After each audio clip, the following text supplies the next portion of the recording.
Surabaya Mengaji. Yuk, dukung dakwah Surabaya Mengaji. Salurkan harta terbaik Anda untuk operasional dakwah.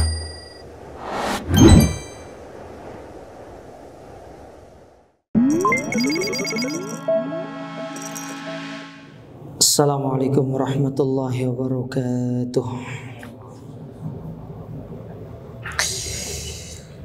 Alhamdulillahi rabbil alamin. Wa asyhadu an la ilaha illallah wahdahu la syarika lah. Wa asyhadu anna Muhammadan abduhu wa rasuluh. Amma ba'du, kaum muslimin wal muslimat, para jamaah yang semoga senantiasa dirahmati Allah. Alhamdulillah, kita bersyukur kepada Allah Azza wa Jalla. Kembali kita dipertemukan dan dikumpulkan di dalam majelis yang mulia ini, melanjutkan kembali kajian kita dari penjelasan 3 landasan utama yang kita ambil dari tulisan Syekh Muhammad ibn Shalih Al-Utsaimin rahimahullahu ta'ala.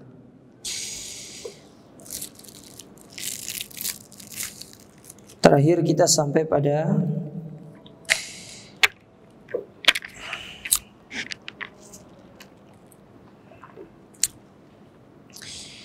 perkataan Syekh Muhammad bin Abdul Wahhab, di mana beliau mengatakan ba'atsallahu bin nidharati anisyirki wa yad'u ila tauhid.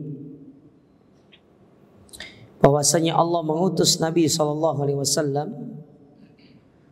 untuk memberi peringatan dari kesyirikan dan mengajak manusia kepada tauhid. Wad dalilu qauluhu ta'ala ya ayyuhal muddatsir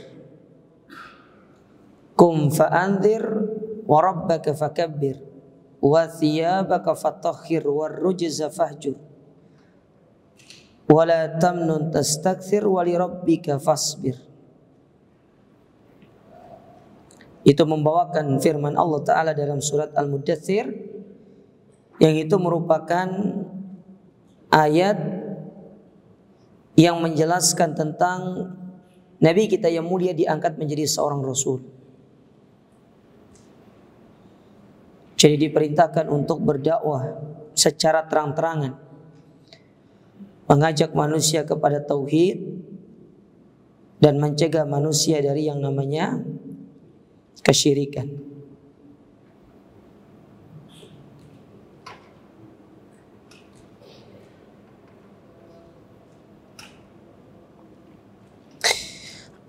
Kemudian dikatakan di sini sama penulis, kata Syekh Muhammad bin Abdul Wahhab, wa ma'nakum fa'anzir, dan makna dari bangunlah dan berikanlah peringatan, yunziru anisyirki wa yad'u ila tauhid,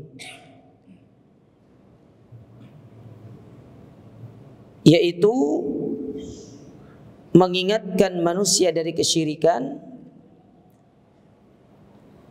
dan mengajak manusia kepada tauhid. Itu makna kum fa'anzir.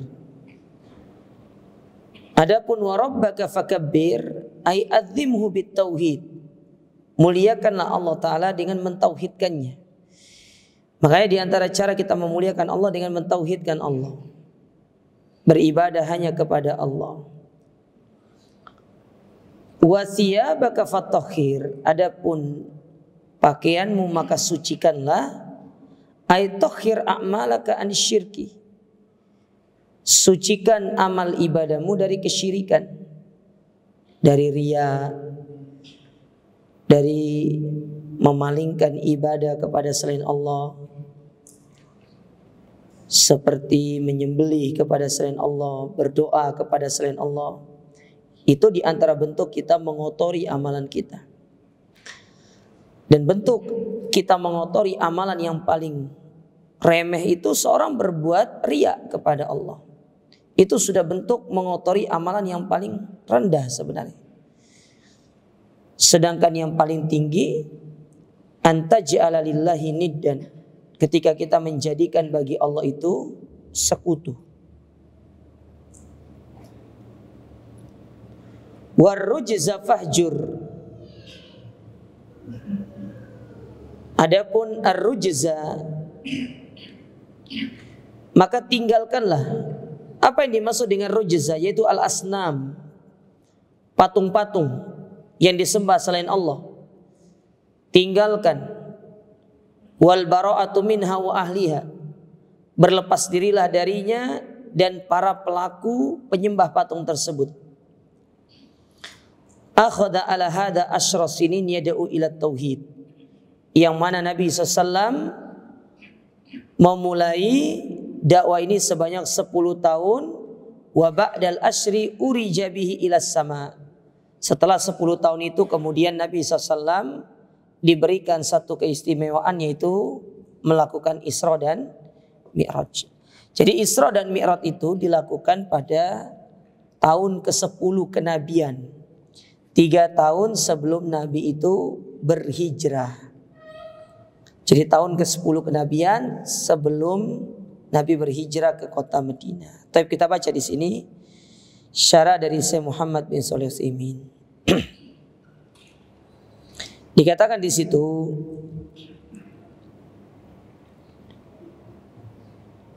kata Syekh, anna Nabi sallallahu alaihi wasallam, bahwasanya Nabi SAW baqiya asyra sinin yad'u ila tauhidillahi azza wa jalla wa ifradihi bil ibadah. Bahwasanya Nabi SAW itu selama 10 tahun mengajak manusia kepada tauhid. Berarti kalau 10 tahun ini, 10 tahun awal, 3 tahunnya sembunyi-sembunyi, 7 tahunnya baru terangan sebelum menerima perintah sholat ini. Mengajak manusia untuk meninggalkan patung-patung yang mereka sembah, berhala-berhala yang mereka sembah, dan mengesahkan Allah dalam setiap ibadah mereka. Bernazar, menyembelih, ya, bersumpah, kan banyak itu, bersumpah dengan selain Allah. Itu termasuk syirik kepada Allah. Meskipun itu masuk dalam kategori syirik kecil, tapi dia syirik kepada Allah. Karena Nabi SAW mengatakan, faman halafa bi ghairillahi faqad asyrak. Orang yang bersumpah dengan menyebut selain nama Allah maka dia syirik. Tapi perlu diingat ya, maksudnya menyebut nama Allah di sini itu selain menyebut nama Allah itu, seseorang boleh dengan tidak menyebut nama Allah langsung, tetapi dia harus menyebut sesuatu yang menunjukkan itu Allah. Seperti kita katakan wa rabbil Ka'bah, demi pemilik Ka'bah. Pemilik Ka'bah ya Allah. Ya. Wa rabbis sama, pemilik langit. Rabbis sama'i wal ard, pemilik langit dan bumi. Itu kan menunjukkan kepada Allah. Tetapi kalau kita bersumpah dengan menyebut itu tapi tidak menunjukkan kepada Allah, itu enggak boleh. Makanya kata para ulama dalam masalah sumpah saja bisa dikategorikan ada sumpah yang syirik, ada sumpah yang bid'ah. Mana contoh sumpah yang syirik? Ketika kita bersumpah dengan mengatakan demi, ya, contohnya demi bapakku misalkan, demi ibuku, itu syirik kepada Allah. Demi Nabi SAW, itu syirik kepada Allah. Tapi ada kategori para ulama mengatakan sumpahnya itu masuk dalam kategori bid'ah. Namun bid'ah yang menjurus kepada kesyirikan demi kemuliaannya Nabi Muhammad. Nah, itu tidak boleh. Ya, itu tidak diperbolehkan. Wa bi izzatil Ka'bah, demi kemuliaan Ka'bah. Itu masuk dalam kategori bid'ah tapi membawa kepada kesyirikan. Ala kulli hal, intinya itu tidak boleh bersumpah dengan selain Allah. Itu aja intinya. Ya, tidak boleh bersumpah dengan selain Allah Ta'ala. Dan itu yang banyak dilakukan oleh orang-orang dulu. Makanya mereka mengatakan Billata wal Uzza, demi Lata dan Uzza. Nah, ini menunjukkan itu adalah perbuatan syirik yang mereka lakukan. Nah, setelah itu karena sudah 10 tahun berdakwah, mungkin Nabi lelah, bukan lelah sebenarnya. Karena Nabi SAW ketika berdakwah itu beliau tidak mengenal lelah. Mengajak manusia kepada kebaikan. Jadi lebih ke arah Nabi ini ingin dimuliakan oleh Allah Ta'ala sebagai reward atas dakwah beliau yang begitu banyak sekali tantangannya. Apalagi sejak Nabi diperintahkan untuk berdakwah secara terang-terangan. Pergi ke Taif segala macam, nggak diterima sama orang Taif. Menunggu datang jamaah haji. Demikian jamaah haji itu tidak mau menerima beliau. Banyak yang tidak mau menerima beliau. Maka Nabi SAW pun diberikan satu kemuliaan. Di tahun ke-10 kenabian itu beliau diberikan hadiah berupa Isra Mi'raj.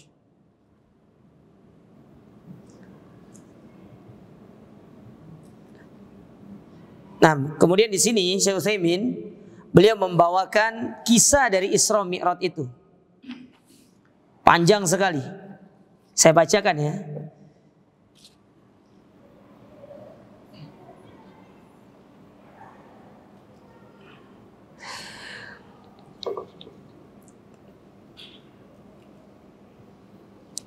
Kata beliau, kata Syekh Muhammad bin Shalih Al-Utsaimin,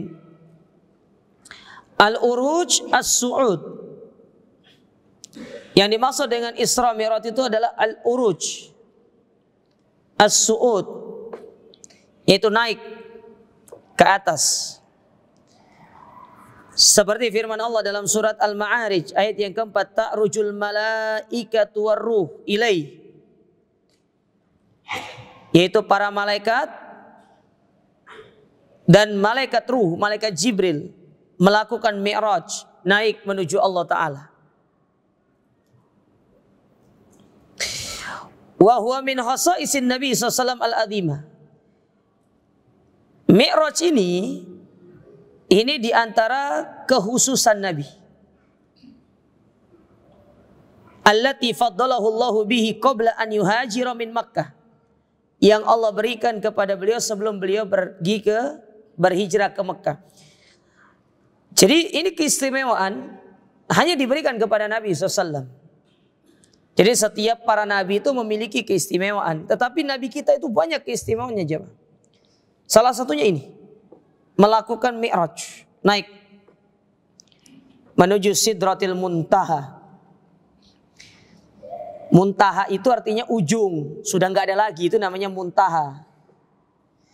Makanya disebut dengan Sidratil Muntaha. Jadi ujungnya, ujung dari langit itu namanya muntaha. Jadi setelah itu nggak ada lagi, adanya arasnya Allah Ta'ala. Di langit 1, 2, 3, 4, 5, 6, 7 sampai akhirnya arasnya Allah Ta'ala. Karena arasnya Allah Ta'ala di bawah langit, di atas, di bawahnya itu langit yang 7. Sedangkan aras dengan langit itu luasnya besar jemaah. Kalau perumpamaan bumi dengan langit seperti cincin dengan padang pasir. Nah, kalau langit yang 7 dengan kursi itu seperti cincin dengan padang pasir, kursi itu dengan aras seperti cincin dengan padang pasir. Jadi semakin kecil, bumi ini semakin kecil kalau dibandingkan dengan aras itu. Aras itu makhluk Allah yang paling besar. Yang paling gede itu namanya aras. Antum bayangkan gedenya seperti apa? Bumi aja segede ini apalagi aras. Ya. Apalagi aras kecil. Itulah yang digunakan oleh orang-orang filosof itu. Orang-orang mantik yang mengatakan Allah itu berada di mana-mana. Karena kata mereka, kenapa mereka mengatakan Allah di mana-mana? Karena kan bumi ini kecil. Kalau arasnya sebesar itu, berarti Allahnya lebih besar daripada itu. Sehingga Allah itu menguasai seluruh alam semesta. Makanya Allah di mana-mana kata mereka. Tapi kita kembalikan ke sini. Ke dalil yang jelas, Allah itu berada di atas. Ya, ini permainan aja. Jadi karena nggak ada kerjaan ya mereka buat kerjaan gitu loh. Sehingga kerjaan mereka itu ya gitu. Buat orang sesat. Tahu-taunya mereka juga sesat. Nah, dikatakan di sini. Fa bainama huwa naimun fil hijri fil ka'bati atahu atin. Ketika Nabi SAW beliau itu sedang tidur, ya, beliau sedang tidur di sebuah batu di Ka'bah. Antum jangan bayangkan zaman dulu itu Ka'bah seperti zaman sekarang, tidak ada keramiknya. Jadi tanah, banyak batunya. Ya. Jadi itu bangunan, kemudian tanah sudah tanah lapang gitu loh. Ada batu banyak. Nah, sekarang aja kita pakai pakai granit, pakai marmer. Ya, sekarang enak. Zaman dulu nggak kayak gitu. Jadi Nabi itu tidur di sebuah batu dekat Ka'bah. Maka datanglah kepada beliau satu malaikat. Fasyaqqa ma baina sagratin nahrihi ila asfali batnihi. Maka malaikat tersebut membelah dada beliau dari sini sampai ke bawah perut di atas kemaluan. Dibelah. Ya, dibelah sama malaikat. Tentunya semua ini karena izin Allah ya.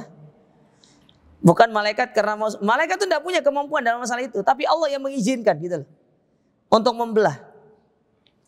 Dan zaman itu tidak ada jahitan. Untuk bayangkan dada Nabi dibelah kemudian disambung kembali, luar biasa kan? Semua itu mukjizat dari Allah Ta'ala. Ya. Mukjizat. Secanggih-canggihnya sekarang ilmu kedokteran membelah perut seorang wanita ketika operasi itu, dia tetap ada bekasnya. Tetapi malaikat membelah dadanya Nabi SAW itu nggak ada bekasnya.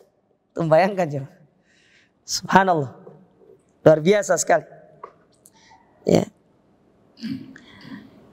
Summa istakhraja qalbahu. Setelah dibelah, dikeluarkan al-qalb, hati beliau. Dibersihkan. Jadi ini pembelahan dada yang kedua kalau tidak salah. Karena pertama dulu Nabi pernah dibelah dadanya ketika di Bani Sa'ad. Ketika Nabi sedang disusui oleh Halimah di Taif. Ya, dibelah dada Nabi SAW, dikeluarkan. Hatinya dibersihkan, dibasuh dengan air dari surga, kemudian dimasukin lagi. Ini belah dada yang kedua. Dibelah dada Nabi SAW. Famala'u hikmatan wa imanan. Kemudian hati beliau itu diisi dengan hikmah dan keimanan. Tahiyatan lima sayakumu bihi. Sebagai bentuk ya pemuliaan. Sebagai bentuk pemuliaan dan persiapan terhadap apa yang akan diemban oleh beliau dalam peristiwa Isra dan Mi'raj. Jadi dikeluarkan dulu hatinya, dibersihkan, diisi dengan keimanan, dengan hikmah, dimasukin lagi. Summa utiya bidabbatin bayda'a dunal baghal wa fawqal himar. Setelah itu Nabi didatangkan satu kendaraan. Ya, antum jangan bayangkan kendaraannya itu seperti kendaraan sekarang. Nah, disebutkan kendaraannya itu berwarna putih, tidak lebih besar daripada baghal dan lebih besar daripada himar di tengah-tengah. Jadi di bawahnya baghal, di atasnya himar. Baghal itu sendiri hasil perkawinan dari kuda dan keledai. itu bagol. Jadi di tengah-tengah. Nah, sementara kendaraan ini di antara bagol dengan himar, di tengah-tengahnya lagi. Jadi kalau 1, 2, 3 berarti 2,5. Ya gitulah bahasanya gitu ya. Ya 2,5 gitu. Enggak ketiga, enggak kedua, setengah. Ya udah 2,5 sudah. Ya. Antum pernah lihat kuda dikawinkan dengan keledai kan? Belum pernah. Saya juga belum pernah sih. Belum pernah lihat saya. Nah ini di tengah-tengahnya antara hasil perkawinan kuda dengan keledai. Keledai kan kecil aja, ya, keledai itu kecil. Ya. Mungkin kayaknya lebih besar dari kuda, sama dengan kuda poni kayaknya ya. Tapi kuda poni kan ada yang gede-gede kan. Jadi kecil dia, keledai kan. Nah di atasnya dikit, di bawah bagol. Kalau kuda kan besar, tinggi. Tapi kalau kita ngomong kuda Indonesia kayak kuda Sumba itu kan tinggi-tinggi dia. Ya. Taib. Yuqal laha buraq. Dia diberi nama buraq. Ya, buraq. Ustaz, kenapa dinamakan buraq? Wallahu a'lam, saya tidak tahu. Gak ada riwayat yang menyebutkan. Pokoknya namanya buraq pokoknya. Kendaraan ini. Buraq ini kata Syekh, berdasarkan riwayat ini, yada'u khatwahu inda muntahat tarfihi. Sekali melangkah sejauh mata memandang. Ini kalau orang punya buraq ini jemaah, enak jemaah. Jadi nggak perlu kendaraan lain sudah. Wish, ke Jakarta santai. Jadi sejauh mata memandang segitu sekali berjalan buraq itu. Makanya nggak usah heran perjalanan Nabi dari Mekah ke Palestina itu hanya ditempuh dalam 1 malam. Buraq itu larinya cepat. Sejauh mata memandang. Sekarang kalau kita memandang langit misalkan, gimana kita pandang langit jauhnya? Jadi sejauh mata memandang kita, batasannya di situ dia, sekali jalan. Faraqibahu, maka Nabi menaikinya. Wa bi sohbatihi Jibrilul Amin, dan bersama dengan Nabi SAW Jibril ikut. Hatta wasalal Baitul Maqdis, sampai beliau itu menuju Baitul Maqdis. Ya, menuju Baitul Maqdis. Ingat ya, Baitul Maqdis itu bukan satu masjid, tetapi area masjid itu namanya Baitul Maqdis. Kalau nggak salah luasnya itu sekitar 14 hektaran kayaknya, besarnya itu. Besar. Jadi di situ tuh banyak, coba antum lihat peta lah, antum lihat gambar sekarang banyak gambarnya tuh. Ya. Nah, situ itu luasnya area ada masjid banyak itu namanya Baitul Maqdis. Nah, salat di situ. Fanazala hunak wa shalla bil anbiya, kemudian beliau salat bersama para nabi imaman. Beliau menjadi imam. Nah, dari sini kita bisa ambil satu faedah.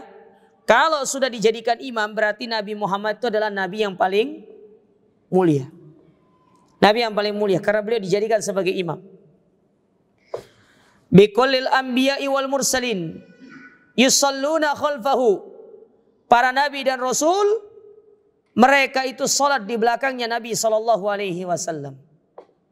Ustaz, berarti mereka datang ke situ? Iya, kita katakan datang, tapi datangnya seperti apa kan wallahu alam. Allah yang Maha tahu. Allah mudah mendatangkan mereka. Kita tidak usah pikir semua itu. Yang penting kita imani mereka sholat di belakang Nabi, itu aja. Intinya seperti itu. Ustaz, ada nggak orang yang sholat bersama kita sekarang dari kalangan bangsa jin? Ada. Cuma kan kita tidak bisa ngelihat. Di mana mereka, tempatnya di mana. Kita imani aja mereka sholat. Mereka ikut sholat bersama kita. Sama dengan ada nggak para malaikat sekarang ada. Tapi kan kita tidak bisa melihat. Itu semua di luar kemampuan kita. Cukup kita imani saja.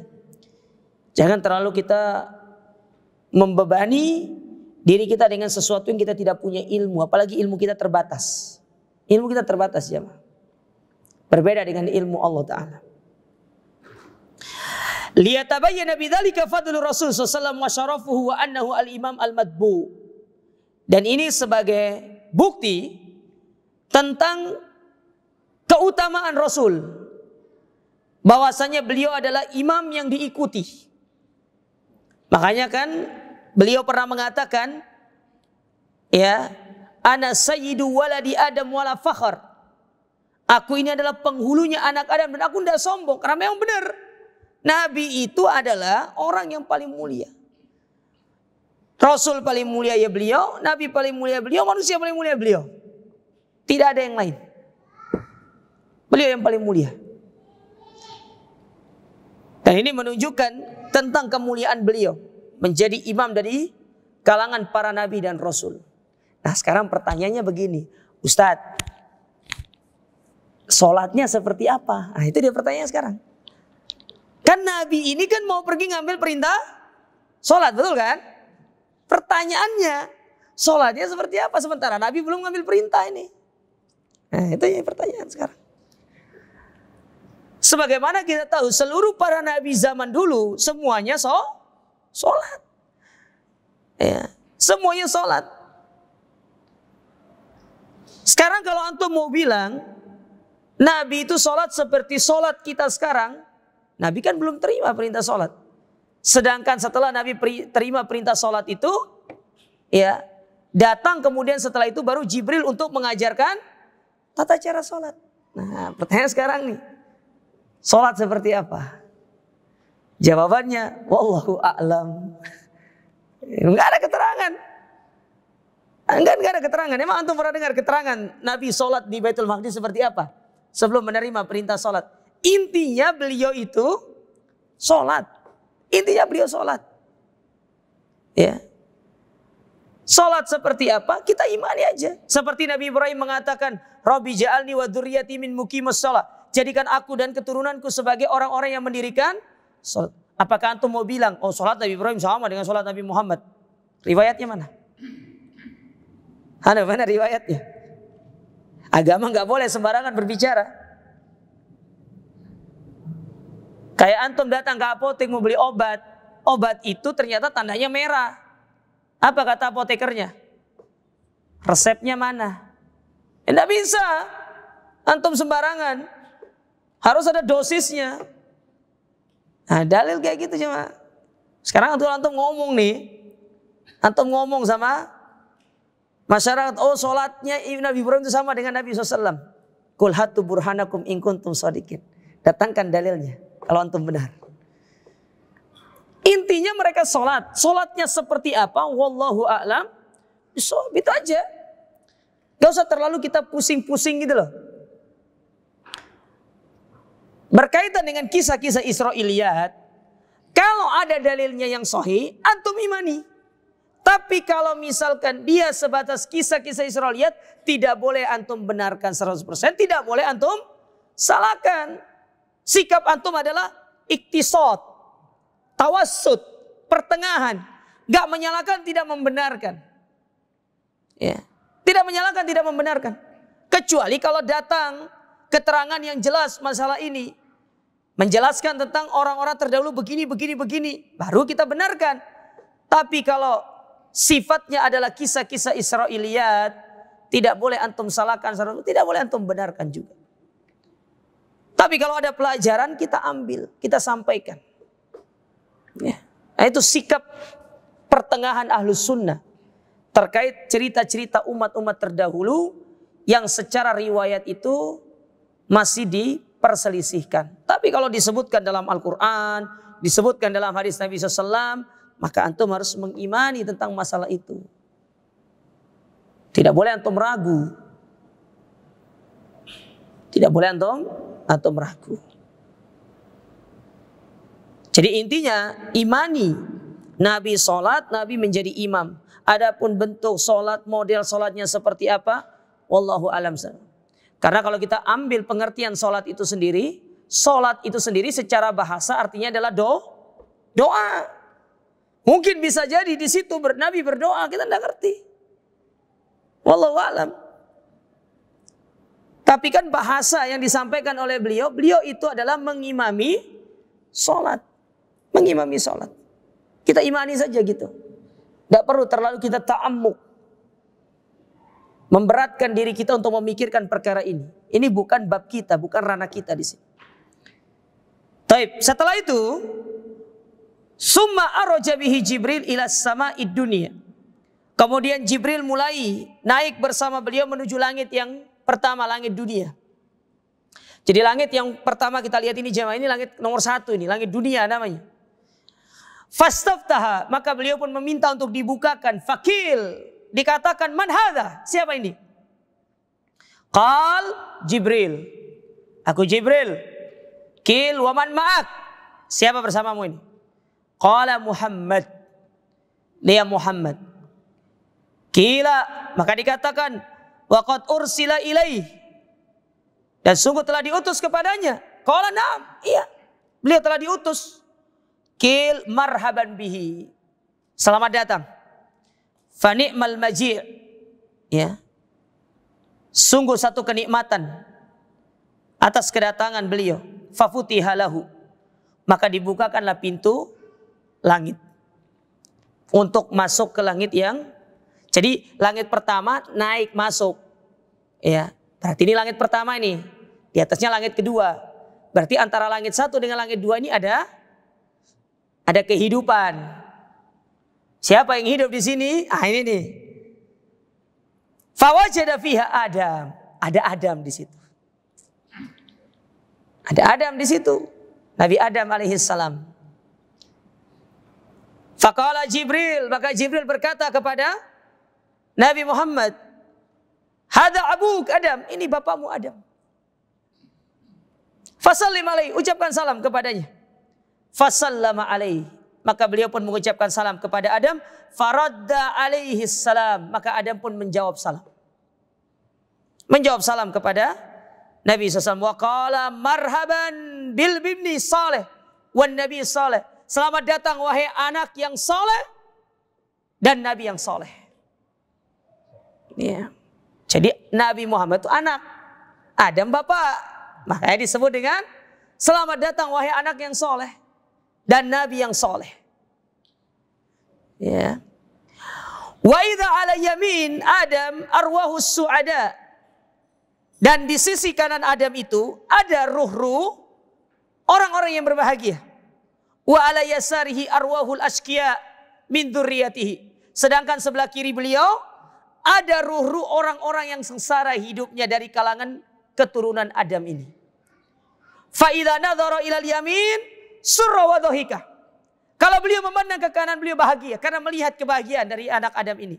Wa idza nadhara qabilas shimalihi baka. Sedangkan kalau beliau melihat kepada sebelah kiri beliau menangis, sedih. Kenapa? Mereka tidak beriman. Ya. Jadi Adam pun melihat keturunannya ono sing tidak beriman, ono sing beriman. Ya campur aduk. Lihat yang beriman bahagia, yang enggak beriman. Kenapa demikian? Naluri seorang bapak kepada keturunannya. Kan kadang-kadang kita kalau punya anak, ada yang soleh, ada yang nakal, kan gitu kita kan. Ki anakku sing iki Masya Allah soleh. Gila, aduh, ya apa iki sing nakal iki. Iya, kadang-kadang kan seperti itu. Naluri seorang bapak wajar. Namanya Adam itu manusia aja, Pak. Ya, manusia. Tapi Adam kan tidak bisa berbuat banyak. Buktinya di hari kiamat, Adam tidak bisa memberikan syafaat lebih daripada itu kepada keturunannya. Lihat bagaimana ketika kita datang kepada Adam meminta agar beliau berdoa supaya ditegakkannya yaumul hisab. Kemudian dikatakan kepada beliau, ya Adam anta abul bashar. Wahai Adam, engkau adalah bapaknya manusia. Khalaqakallahu biyadai. Allah ciptakan engkau dengan kedua tangannya. Ya. Isfa'lana inda rabbik. Berikan kami syafaat di sisi Rabbmu. Alam ma tarawna nufi. Coba kamu lihat bagaimana kondisi kami sekarang. Kata Adam, tidak bisa. Aku melakukan kesalahan. Padahal Adam sudah diampuni dosanya. Aku dilarang mendekati pohon ini, aku makan. Ya, sebenarnya bukan dia, istrinya. Tetapi dia kalah sama istrinya. Dari sini kita tahu tipu daya wanita itu lebih berat daripada syaitan. Syaitan goda Adam gak bisa. Tapi giliran istrinya digoda sama Istrinya digoda sama syaitan, istrinya goda suaminya, ulu istrinya. Nah, dari sini antum tahu, syaitan itu kalau mereka nggak bisa goda kita langsung, biasanya melalui istri. Hati-hati makanya. Kalau antum tergoda sama istri, berarti bisa jadi karena itu bisikan syaitan. Ya. Makanya berlindung sama Allah Ta'ala. Berlindung jemaah. Nah, yang belum punya istri belum tahu godaan istri itu. Nanti kalau antum sudah punya istri, apalagi istri-istri, beda lagi tuh godaannya. Berat itu jemaah. Istri mau coba. Nah, lihat iblis itu pintar dia. Digoda Adam nggak bisa, istrinya digoda Hawa, dibisikin kepada, dan dari situ kita tahu wanita itu gampang sekali digoda oleh syaitan, gampang, digoda oleh syaitan. Makanya kenapa dikatakan inna kaidahunna azim, sesungguhnya godaan para wanita itu sangat luar biasa sekali. Karena bagi laki-laki sangat sulit membendung godaan wanita. Tapi kalau syaitan masih bisa dibendung oleh laki-laki. Tapi kalau sudah wanita, waduh jemaah, ngeri. Ya. Apalagi seperti yang disabdakan oleh Nabi SAW, Zatu mansibin wa jamal, seorang wanita yang cantik, jelita, punya kedudukan. Kita nggak usah cantik, kadang-kadang nggak cantik saja tergoda kita. Apalagi yang antum jawab sendiri lah. Yang nggak cantik tergoda. Ya. Jadi ada cerita dari teman itu. Dia cerita. Dia diminta untuk jadi pelayan jamaah haji. Sudah menikah. Nggak bawa istri dia. Kata dia, ana seminggu, ya, ana masih bisa membedakan mana yang cantik, mana yang tidak, katanya. 2 minggu lumayan. 1 bulan semuanya cantik, katanya. 1 bulan semuanya cantik. Akhirnya jemaah, berat godaannya itu. Taib. Jadi di langit pertama itu ada Adam. Summa araja bihi Jibril ila sama'its tsani. Kemudian naik ke langit kedua. Fastaftaha. Minta dibukakan sama seperti yang pertama tadi. Ditanya siapa itu? Pokoknya dijawab semua sama Jibril. Akhirnya dibuka, masuk. Fawajada fiha Yahya wa Isa alaihi wassalam. Maka di langit kedua itu ada Nabi Isa dan Nabi Yahya. Cuma bedanya Nabi Yahya ini dalam kondisi sudah meninggal, sementara Nabi Isa belum. Makanya kata Imam Al-Qurtubi rahimahullahu taala, berdasarkan hadis ini, Isa itu sahabat Nabi yang belum meninggal sampai hari ini. Beliau masuk dalam kategori sahabat. Karena kan definisi sahabat itu ketemu Nabi, beriman bersama Nabi, meninggal di atas keimanan. Nah, Nabi Isa ketemu Nabi, betul atau tidak? Beriman kepada Nabi. Kemudian nanti beliau ketika turun ke dunia, bukan membawa agama yang dibawa sebelumnya, tapi sudah berada di atas agamanya Nabi Muhammad. Makanya Isa dikatakan sahabat Nabi yang masih hidup sampai hari ini.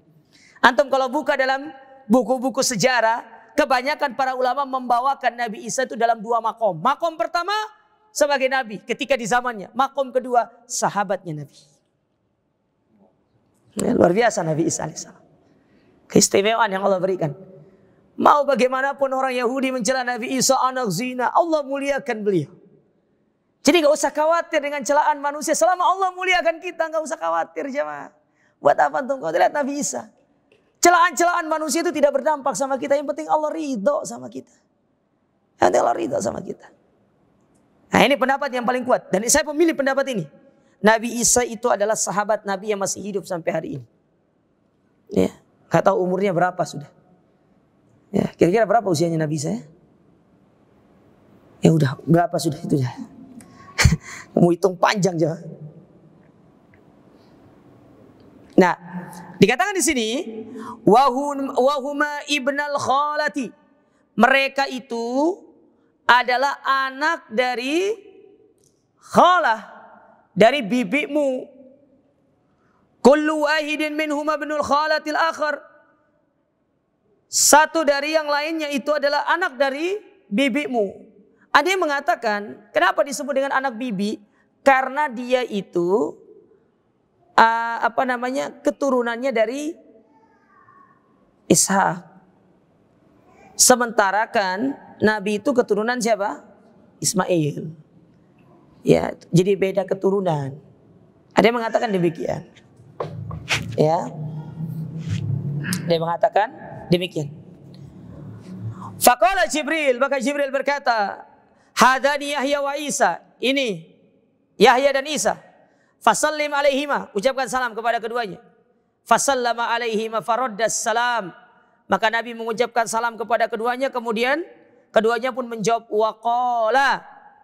Lalu mereka mengatakan marhaban bil akhi as-saleh an-nabi as-saleh. Selamat datang wahai saudaraku. Nah, kalau tadi Adam apa? Anak. Kalau Isa sama Yahya ngomongnya apa? Saudara. Selamat datang saudaraku yang soleh dan Nabi yang soleh. Adzan dulu. Ya. Kita lanjutkan dikit nanti.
Allahu Akbar, Allahu Akbar.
La haula wala quwwata.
Baik, kita lanjut sedikit. Nah, di langit yang kedua ketemu sama Nabi Yahya dan Nabi Isa. Summa araja bihi Jibril ila as-sama'i ats-tsalitsah. Kemudian naik ke langit yang ketiga. Minta lagi dibukakan. Sampai akhirnya sudah masuk. Fawajada fiha Yusuf alaihi salatu wassalam. Maka di langit ketiga itu Nabi mendapati ada Nabi Yusuf. Faqala Jibril hadza Yusuf, ini Yusuf, fasallim alaihi. Ucapkan salam kepadanya. Fasallama alaihi, faraddas salam. Maka Nabi Yusuf pun membalas salam dari Nabi SAW. Marhaban bil akhi saleh wan nabi saleh. Selamat datang wahai saudaraku yang saleh dan Nabi yang saleh. Ya. Jadi jawabannya itu sama dengan Nabi Yahya dan Nabi Isa. Al-akhi. Kecuali Nabi Adam tadi. Karena memang semua di bawah Adam itu anaknya. Gak ada yang di atas beliau. Beliau manusia yang pertama. Semua di bawahnya anak beliau. Summa araja bihi Jibril ila sama'ir rabi'ah. Naik ke langit yang keempat. Sama, minta dibukakan lagi. Fawajada fiha Idris. Faqala Jibril hadza Idris. Ini Idris. Fasallim alaihi, ucapkan salam kepadanya. Fasallama alaihi. Nabi mengucapkan salam faraddas salam wa qala marhaban bil akhi saleh wan nabi saleh. Selamat datang wahai saudaraku dan nabi yang saleh. Jadi langit pertama Adam, langit kedua Yahya dan Isa, langit ketiga Yusuf, langit keempat Idris, langit kelima. Naik ke langit yang kelima. Fawajada fiha Harun ibn Imran, akhu Musa. Ya. Maka mendapati Nabi Harun, saudaranya Musa. Faqala Jibril, Jibril bilang, "Hadza Harun, fasallim alaihi." Ucapkan salam kepadanya. Maka Nabi mengucapkan salam, dijawab salam, "Marhaban bil akhi saleh." Selamat datang wahai saudaraku yang soleh dan Nabi yang soleh. Nah, lima Harun, naik ke 6. Sama, minta lagi dibukakan. Ternyata di langit yang ke-6 itu ada Nabi Musa. Fasallama alaihi faradda alaihi salam. Mengucapkan salam, Musa jawab salam. Kemudian Musa pun mengatakan apa yang dikatakan oleh nabi-nabi sebelumnya. Falamma tajawaza baka Musa. Tatkala Nabi SAW itu pergi meninggalkan Musa, Nabi Musa menangis. Faqila lahu, ma yubkik? Musa, apa yang buat kau menangis? Qala abki li'anna gulaman bu'itha ba'di yadkhulul jannata min ummati aktsar mimman yadkhulu min ummati. Karena ada orang diutus setelahku, umatnya lebih banyak masuk surga daripada umatku. Ya. Dari sini kita tahu bahwasanya Nabi Musa itu kaumnya yang kedua paling banyak masuk surga. Yang pertama Nabi Muhammad. Ya. Dan itu pernah disebutkan juga dalam hadis Abdullah ibnu Abbas dari Husain ibn Imran. Ketika Husain bin Imran ketemu sama Abdullah ibnu Abbas, yang mana Ibnu Abbas itu pernah mengatakan, siapa yang tadi malam lihat bintang jatuh? Kata Imran bin Husain, aku lihat bintang jatuh tadi malam, tapi aku nggak sholat, gara-gara kakiku disengat kelajengking, nggak bisa tidur. Jadi aku nggak sholat semalam. Nah dari sini para ulama katakan kebiasaan orang dulu itu adalah sholat malam. Kalau kebiasaan orang sekarang begadang malam. Nah itu bedanya. Kalau mereka nggak sholat berarti kan ada sebabnya. Kalau kita tidak sholat biasa, tapi kalau sholat luar biasa. Nah itu kita. Nah, itu bedanya kita sama orang dulu. Ya. Dan juga pelajaran dari Imran bin Husain ini, antum tidak boleh mengakui sesuatu yang antum tidak kerjakan. Kamu tadi malam ngapain? Oh enggak, saya kalau ngasih tahu nanti riak katanya. Loh kalau antum udah sholat, ya udah bilang aja nggak sholat. Nggak usah bilang, kau perlu buat apa aja? Waktu udah sholat, udah usah bilang aja nggak sholat gitu. Repot amat. Ya. Kayak antum ditanya itu misalkan, hafal berapa juz? Anak takut riak, akhi. Ya alhamdulillah anak, ya adalah lumayan lah hafalannya. Ya maksudnya cuma 3 surat dari belakang maksudnya. Ya kalau antum udah punya, katakan apa adanya, nggak ada masalah jemaah. Nggak perlu kita malu gitu loh. Ya nggak perlu kita malu. Kadang-kadang kita ini karena ingin terlihat wah di depan orang itu, mengakui sesuatu yang tidak kita lakukan itu tidak boleh. Itu dilarang dalam agama jemaah. Ya, tidak diperbolehkan. Kayak antum ngaku-ngaku, oh anda pernah belajar sama Ustaz, padahal anda pernah belajar.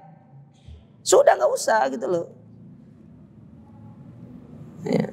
Jangan mengakui sesuatu yang kita tidak miliki. Repot ini. Nah, Musa nangis. Jadi Musa ini nangis karena umatnya tidak lebih banyak daripada umatnya Nabi yang masuk ke dalam surga. Fakana buka'u Musa husnan ala ma fata ummatahu minal fadail la hasadan li ummati Muhammad. Perhatikan di sini, ini poinnya. Musa itu nangis bukan karena hasad, tetapi disayangkan Bani Israel itu banyak diberikan kenikmatan-kenikmatan sama Allah tapi disia-siakan oleh Bani Israel. Itu maksudnya. Antum bayangkan, Nabi yang paling banyak dari kalangan Bani Israel. Umat yang kuat, Bani Israel. Tapi dibalik keutamaan yang Allah berikan itu kepada mereka, mereka tidak bersyukur, berkufur sama Allah.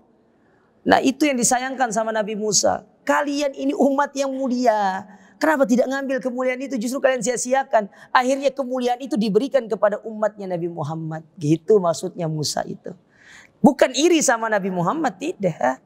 Para nabi itu gak ada iri-irian. Gak kayak kita iri-irian. Para nabi itu gak ada iri-irian. Ya. Ya. Nah dari sini kita tahu umat yang paling banyak masuk surga itu adalah umatnya siapa? Nabi Muhammad. Setelahnya baru Nabi Musa. Taib. Dan kata para ulama, kedudukan para nabi di langit itu menunjukkan kedudukan mereka di mata Allah, kemuliaan mereka. Ya. Jadi kan Musa nomor berapa tadi? Langit ke-6. Nah, di atasnya ada siapa? Ibrahim. Karena kan statusnya Ibrahim itu adalah kekasih Allah. Makanya Ibrahim itu di bawahnya Nabi SAW secara kemuliaan. Kan para nabi itu yang paling mulia kan ulul azmi, betul? Ulul azmi itu ada 5. Ada yang mengatakan kenapa tidak ada Nabi Nuh di sini? Wallahu a'lam. Kita tidak tahu. Nanti coba antum pas ketemu Allah Ta'ala antum tanya, ya Allah kenapa Nabi Nuh nggak ada di langit itu? Coba tanya. Kan ini ketetapan Allah yang menentukan. Bukan kita yang atur. Tapi dengan kita melihat Nabi Ibrahim berada di langit yang ke-7, itu menunjukkan kedudukan daripada Nabi Ibrahim alaihissalam. Tapi nanti semua para nabi itu masuk surga Firdaus semua. Makanya kalau antum ingin masuk surga bertemu para nabi harus masuk surga Firdaus. Maka kalau doa itu dirubah sekarang, ya Allah masukkan aku emperannya saja. Jangan sekarang itu. Rubah. Ya Allah masukkan aku surga Firdaus. Tapi percuma berdoa tapi nggak usaha. Gak mau sholat. Ya apa artinya terus? Antum doa, antum usaha. Ibadahnya. Ya. Nah kata para ulama, orang itu ada 2 model masuk surga itu. Ada yang namanya muktasid, ada namanya sabikun bil khairat. Muktasid ini orang yang hanya mencukupkan diri kepada yang wajib dan meninggalkan yang haram. Itu aja. Itu namanya muktasid. Tapi yang paling afdal itu sabikun bil khairat. Yang kedua. Karena tidak hanya mengumpulkan yang dilakukan oleh orang-orang muktasid. Tidak hanya yang wajib dan meninggalkan yang haram. Tetapi yang sabikun bil khairat ini, dia mengerjakan yang mustahab dan meninggalkan yang makruhat. Yang makruh ditinggalkan. Berbeda dengan orang di zaman sekarang. Ustadz, kan makruh Ustadz. Gak apa-apa. Dikerjakan kan gak apa-apa, gak dosa. Saya tuh heran sama orang yang ngomong begitu. Giliran ngelakukan sesuatu gak dapat apa-apa, senang. Disuruh tinggalkan dapat pahala gak mau. Sama kayak orang gini. Kamu mau kerja gak? Kamu kalau kerja gak dapat apa-apa tapi kalau kamu tinggalkan pekerjaan itu tak kasih fulus. Lebih pilih kerja daripada meninggalkan. Kan aneh orang seperti ini. Kalaupun itu sesuatu yang sifatnya tadi makruh ya. Dikerjakan tidak apa-apa, ditinggalkan dapat pahala. Itu pun harus kita berusaha meninggalkannya sebagai bentuk waro kita. Memiliki sifat waro, menjauhkan diri kita dari perkara-perkara yang dilarang oleh Allah. Termasuk perkara yang dimakruhkan oleh Allah Ta'ala. Itu orang waro itu begitu. Bukan hanya yang haram-haram saja ditinggalkan. Yang makruh dilibas. Karena dari yang makruh ini akan lebih mudah nanti terjatuh ke dalam perkara yang haram. Nah ini yang perlu diperhatikan jamaah sekalian. Bisa habis ya waktu ya? Kita lanjutkan pada pertemuan berikutnya. Masih panjang ceritanya ini jamaah. InsyaAllah kita lanjutkan pada pertemuan berikutnya. Wallahu a'lam bishawab. Kita akhiri subhanakallahumma rabbana bihamdika. Asyhadu an la ilaha illa anta astaghfiruka wa atubu ilaik. Wassalamualaikum warahmatullahi wabarakatuh.